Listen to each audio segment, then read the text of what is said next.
जय हिंद दोस्तों। आज हम मौर्य साम्राज्य के चौथे पार्ट की ओर हैं, जिसमें आज हम अशोक के धार्मिक जीवन के बारे में चर्चा करेंगे। जैसा कि आपने प्रीवियस पार्ट में देखा कि अशोक के बारे में बहुत कुछ जानकारियां उनके द्वारा जो शिलालेख, स्तंभ लेख, गुहा लेख, इस तरह के जो चर्च बानी रचनात्मक कार्य हुए थे, उन तमाम चीज़ों के बारे में पढ़ा और समझा। आज हम इनके धार्मिक जीवन के बारे में थोड़ी सी पकड़ बनाने की कोशिश करेंगे और समझेंगे उनका कि धार्मिक विचारधारा कैसा था।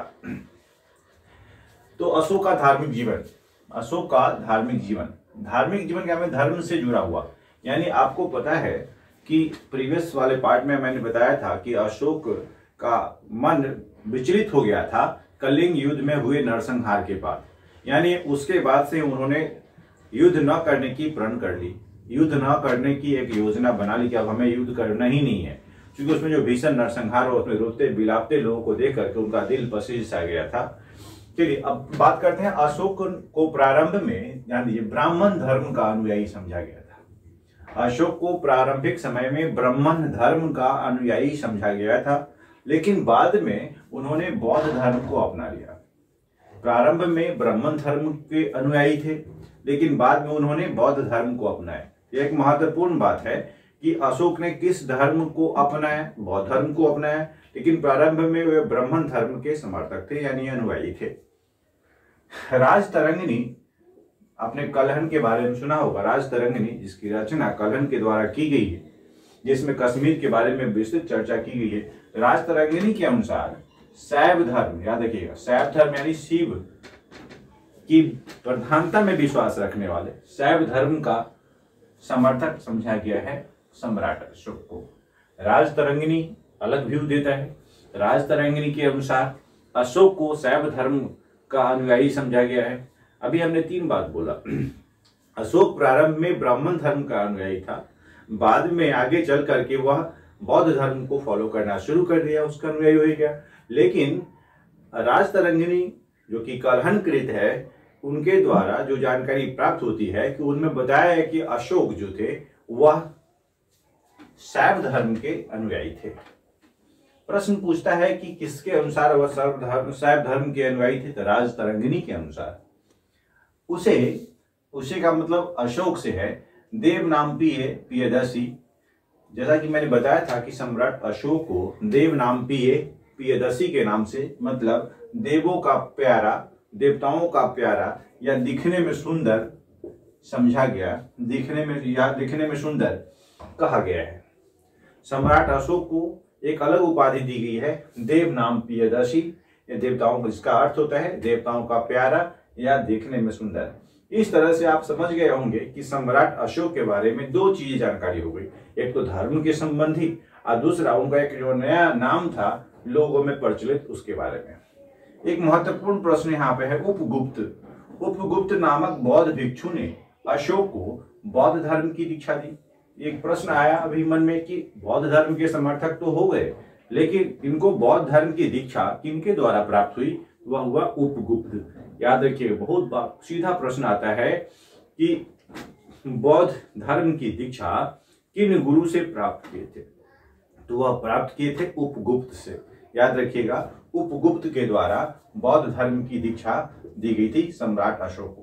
अशोक ने अपने शासन के 10वें वर्ष में सर्वप्रथम बोध गया, याद रखिएगा, बोध गया शासन के 10वें वर्ष में। शासन के 10वें वर्ष का मतलब क्या हुआ, जब उन्होंने सत्ता संभाली उसके ठीक 10 साल के बाद 10वें वर्ष में बोध गया की यात्रा की। अब बोध गया की यात्रा का मतलब क्या है, वहां पर जाकर धर्म का प्रचार प्रसार करना।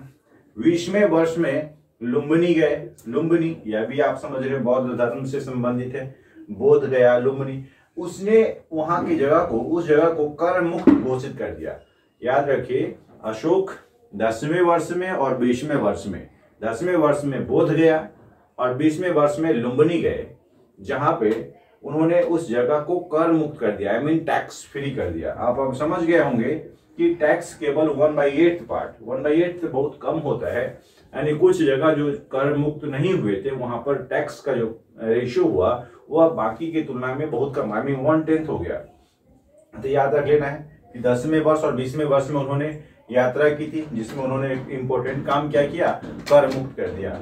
अगला प्रश्न आता है हमारे मन में कि भावगुरु से प्राप्त लघु शिलालेख। आपको पता है अभिलेख से संबंधित चीजें, चाहे वो शिलालेख हो, चाहे वो स्तंभ लेख हो, चाहे गुहा लेख हो, राइट, इन तमाम चीजों से अशोक के द्वारा जो कुछ भी कार्य किए गए उसकी जानकारी हमें प्राप्त होती है। तो भावगुरु अभिलेख, भावगुरु से प्राप्त लघु शिलालेख अशोक को बुद्ध धम्म तथा संघ की विस्तृत जानकारी प्रदान करती है। बुद्ध के बारे में, धम्म के बारे में और संघ के बारे में यह अभिवादन करता है। याद रखिए, अशोक का इसके बारे में विस्तृत चर्चा, अशोक के द्वारा जो कुछ भी भावगुरु अभिलेख से प्राप्त होता है, बुद्ध के बारे में, धम्म के बारे में, संघ के बारे में, यह बिल्कुल यह स्पष्ट रूप से उसमें चर्चित है। सारनाथ के द्वारा सारनाथ, सांची और कौशाम्बी के लघु स्तंभों से भी, सारनाथ, सांची और कौशाम्बी के लघु स्तंभों से याद रखिए बौद्ध के होने का प्रमाण भी मिलता है। सारनाथ, सांची तथा कौशाम्बी के लघु स्तंभ लेखों से यह प्रमाण मिलता है कि बुद्ध के होने के प्रमाण मिलते हैं। याद रखिए, बुद्ध के द्वारा जो कुछ भी फंक्शनिंग किए गए उन तमाम चीजों की जानकारी इन सारनाथ के स्तूप से, सांची के स्तूप से, कौशाम्बी के स्तूप से प्राप्त होता है। मैं उम्मीद करता हूं कि ये सारी बातें आपके दिमाग में, मन मस्तिष्क में बैठ गई होगी और आगे हम थोड़ा समझने की कोशिश करते हैं। बौद्ध धर्म ग्रहण करने के बाद उन्होंने सम्राट अशोक ने, आपने सुना हुआ आखेटक और खाद्य संग्राहक, पहले टर्म आता था शिकार करना, उन्होंने छोड़ दिया था। अरे जानवरों को मार करके शिकार करना, तीरंदाजी करना, इस तरह से वो आखेट करना छोड़ दिया था। और बिहार यात्राएं, बिहार मतलब यहाँ वहाँ जो भ्रमण किया करते थे, इन सब यात्राओं पर बंद कर दिया था उन्होंने। किसने? सम्राट अशोक ने। बौद्ध धर्म ग्रहण करने के बाद बौद्ध धर्म की शिक्षा उन्होंने उपगुप्त से प्राप्त की थी।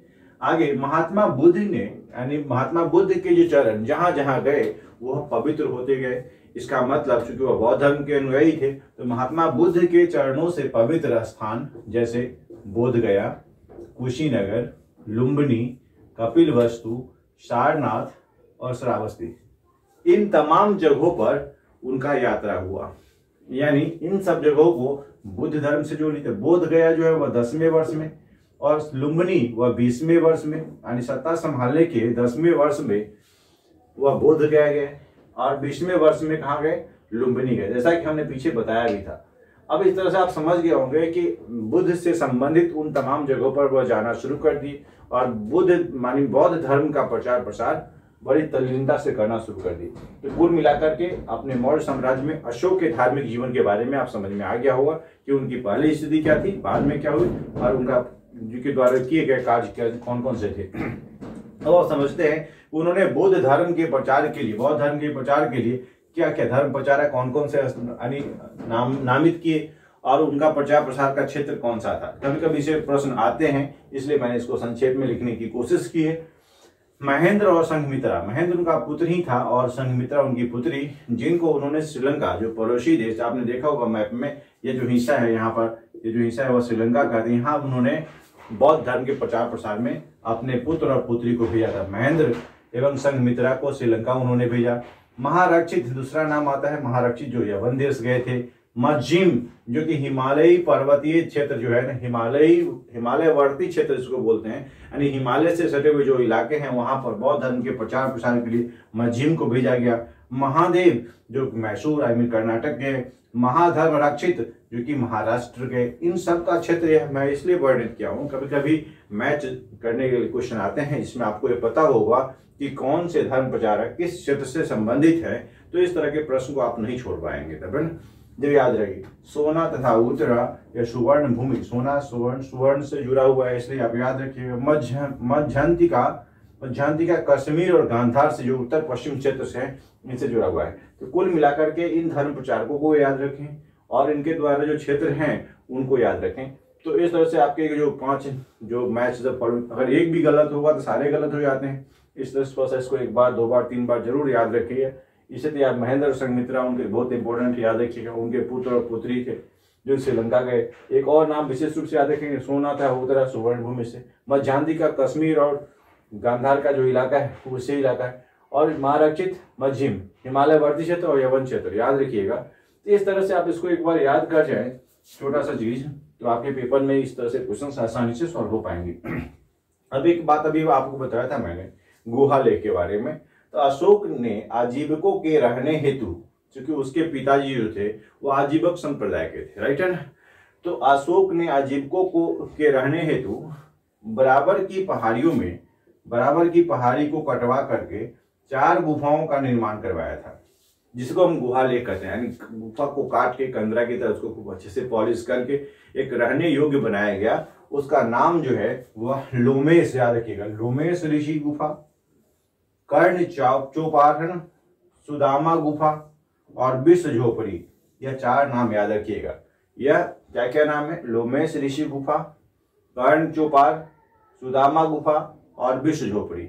ये जो 4 गुफाओं का निर्माण किया, यह अशोक के द्वारा किया गया था। आजीवक संप्रदाय के लिए रहने के लिए किया गया था।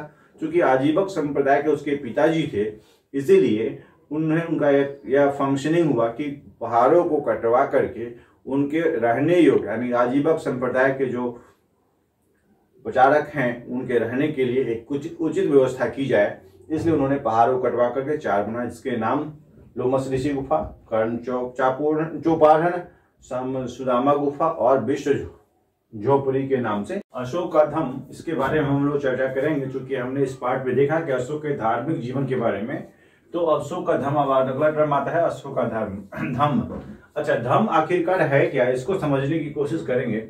अशोक ने अपनी प्रजा के नैतिक उत्थान के लिए, आई मीन मोरल डेवलपमेंट के लिए, अशोक का एक मकसद क्या हुआ, अब हम अपने जो प्रजा है उनका हम नैतिक उत्थान करें। नैतिक उत्थान के यानी बढ़ोतरी के लिए, उन्नति के लिए जिन नियमों की संहिता मतलब कलेक्शन ऑफ लॉज, राइट है ना। यानी अशोक ने अपने जनता के नैतिक उत्थान के लिए एक कानूनों का, नियमों का एक संग्रह किया, प्रस्तुत किया, उसे ही उसके अभिलेख में धम्म का नाम दिया गया है। यानी अशोक के द्वारा अपने प्रजा के नैतिक उत्थान के लिए जो नियमों की एक संहिता बनाई गई, उसको उसी के अभिलेख में धम्म का नाम दिया गया। धम्म एक्चुअली संस्कृत से लिया गया शब्द है, जिसका प्राकृतिक रूपांतरण अगर कहें तो धम्म के रूप में प्रचलित है। अच्छा, अशोक के धम्म की परिभाषा राहुलोवाद सूत्र में दिया गया है। याद रखिए, एक नाम है थोड़ा सा अजीब सा, अशोक के धम्म संहिता के बारे में या धम्म के बारे में चर्चा या परिभाषा राहुलोवाद सूत्र में दिया गया है। अब एक बात और भी समझना है, इससे लिया गया है, दिया नहीं गया, लिया गया है, यानी उससे जानकारी उसकी प्राप्त होती है। तो हमने बताया अभी कि सम्राट अशोक के धम्म की नीति के पीछे रीजन क्या था, उनके जनता के नैतिक मूल्यों का उत्थान। पेपर में अगर प्रश्न पूछा जाए कि अशोक की धम्म नीति का मूल उद्देश्य क्या था, तो अपने प्रजा का नैतिक उत्थान। यानी इसी उत्थान के पॉइंट ऑफ व्यू से उन्होंने अभिलेख में इसको जो प्रचलित किया उसका नाम धम्म दिया गया। चलिए अब हम बात करते हैं स्वनियंत्रण यानी अपने आप पर नियंत्रण रखना। अशोक की धम्म नीति का मूल मंत्र या मूल सिद्धांत आप कहें, यह भी प्रश्न बन सकता है। अशोक के धम्म की नीति का मूल सिद्धांत क्या है? इसका मतलब आत्मनियंत्रण, स्वनियंत्रण, अपने आप पर नियंत्रण रखना।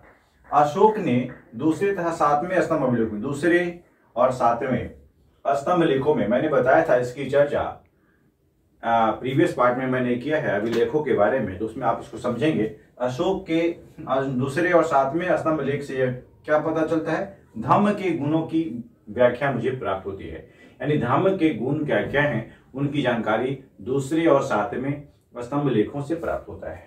वे कौन कौन थे? जैसे साधुता यानी सादगीपूर्ण जीवन, मृदुता मधुर वचन बोलना, पवित्रता यानी स्वच्छता एक तरह से है, सत्यवादिता सत्य वचन बोलना, दान करना, दया यानी करुणा की भावना रखना, लोगों को कल्याण करना, लोगों का कल्याण करना, यानी साधुता, मित्रता, पवित्रता, सत्यवादिता, दान, दया, कल्याण आदि ये जो टर्म हैं, इन सब को कहां से प्राप्त करते हैं? दूसरे और 7वें स्तंभ लेखों से, जो कि धम्म के गुणों के बारे में बताया गया है। आप ऊपर ही समझ गए हैं कि नैतिक उत्थान के पॉइंट ऑफ व्यू से एक अभिलेखों में इसका नाम वर्णित है, इसका नाम हम धम्म के नाम से जानते हैं। यानी अशोक अपने जनता के नैतिक उत्थान के लिए जिस नीति का पालन किया, जिस नीति को एक कलेक्शन करके एक समूह में रखा और उसके बारे में उसी के अभिलेखों में उसका नाम धम्म दिया गया है, जो कि धर्म से जुड़ा है। और धर्म में ये मूल सिद्धांत शामिल होते हैं जिसकी चर्चा दूसरे और सातवें स्तंभ लेख में मिलती है। आठवें शिलालेख में, अगर आठवें शिलालेख की बात करें, उसमें अशोक पहले बिहार यात्रा पर जाया करते थे। आखेट की बात हम कर रहे थे फिलहाल, तो उसमें बिहार यात्रा को उन्होंने क्या कर दिया, धर्म यात्रा में परिवर्तित कर दिया है। याद रखिएगा, आठवें शिलालेख से यह प्राप्त होता है कि उनकी जो बिहार यात्राएं थी वह अब धर्म यात्राओं में परिवर्तित हो गई। अशोक ने धम्म प्रचार के लिए, यानी अपने धम्म के प्रचार प्रसार के लिए जो नियुक्त किए थे अधिकारी, वह थे रज्जुक, प्रादेशिक एवं युक्त। इसकी भी चर्चा हम पहले कर चुके हैं। ये जो अधिकारी थे, इनका मकसद क्या था, धर्म का प्रचार प्रसार करना। और इनको कार्य क्या दी गई थी, वह प्रत्येक 5 वर्ष यानी हर 5 वर्ष में राज्यों का भ्रमण करें और उनको जनता को धर्म की उपदेश दिया करें, यानी धर्म उपदेश दें। याद रखिएगा, इनका मकसद क्या था, रज्जुक, प्रादेशिक, युक्तों को इसलिए अपॉइंट किया गया था कि ताकि वे जनता के बीच जाएं और उनको धर्म का उपदेश दें, धर्म के बारे में जानकारी प्राप्त करें। अभिलेखों में इसे अनुसंधान कहा गया। इस टर्म को, यानी यह जो एक निश्चित रूटीन वर्क बना, इसको अभिलेख में, अशोक के अभिलेख में इस कार्य को अनुसंधान नाम दिया गया। याद रखिए, कभी कभी पूछ सकता है, इसलिए हमें इसको लिख दिया है। अशोक ने धम्म के विचारों को प्रसारित करने के लिए, अशोक धम्म के प्रचार प्रसार में बहुत जगह गए। उन्होंने क्या किया, विदेश की यात्रा, सीरिया की भी यात्रा की, मिस्र की भी यात्रा की, ग्रीस की भी और श्रीलंका की आदि देशों में अपने दूत भेजे। यानी अशोक अब पूर्ण रूपेण बौद्ध धर्म के प्रचार प्रसार में संलग्न हो गया। तो यानी इन तमाम जानकारी से आप इतना कंक्लूजन जरूर कर लिए होंगे कि किस तरह से सम्राट अशोक अपने धर्म के प्रति समर्पित हुआ और उनका धर्म परिवर्तन कैसे हुआ, उनका दिल परिवर्तित कैसे हुआ। इस तरह से आप इस तमाम इंफॉर्मेशन से इस धार्मिक जीवन पर पूरी पकड़ बना लिए होंगे। अतः इस वीडियो में हमने धार्मिक जीवन और उनके धम्म के बारे में जानकारी प्राप्त किए हैं। उम्मीद करते हैं कि आपको सारी बात स्पष्ट रूप से समझ में आई होगी, याद भी हो गया होगा। Thank you so much. You have to keep watching.